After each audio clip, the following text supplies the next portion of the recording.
is that I know that they're going to be there to support you when I'm gone. The hospice concept of hospice being a way of caring, it's a philosophy of caring, it's not a place to go. And I really liked the idea of holistic care, you know, treating physical symptoms, treating spiritual pain, treating psychosocial distress. And it's the patient and family, it's not just the patient. One of the most meaningful comments or compliments, if you will, that I ever got from a patient, or actually it was a survivor of one of our patients, was, no matter how far down in the well I got, you were always there. And that made me feel really good, you know, that to be that person who would be there to listen compassionately, to offer compassionate presence, which compassion, of course, means to suffer with, and in some cases, to suffer for. And to be a person of accompaniment, to be a person to bring healing, to help people express their fears openly, and to help them process those issues of meaning.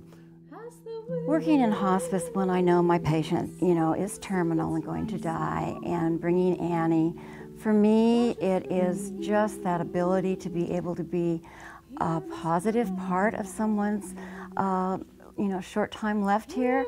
I just think animals have such a connection with people, whether they can talk or not. So I know when I bring Annie, I'm bringing some peace and some love, and my belief is that even when the patients can't talk to me, that they feel that, and they always seem calmer when she's there. At least that's what I perceive. So for me, it's just being able to bring something loving and caring to someone in their last days. I was trained with the My Gift Myself VHS series, and it was wonderful. I had been a caregiver for my husband, and I didn't realize how much I didn't know until I watched the videos, and it gave me an insight not only into his problems, but the care that was needed for him.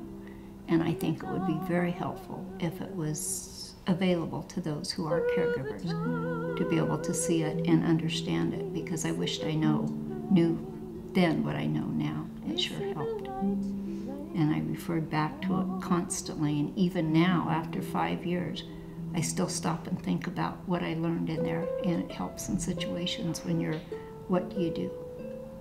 So I think they're wonderful. Sometimes we go into a room and no one is there.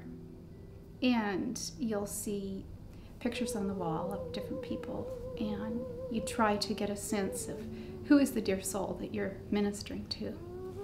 So we sit down, and my husband often will hold their hand or just be with them. And I will go through a series of different songs and music. And it's just so exciting to see how the whole atmosphere in the room changes.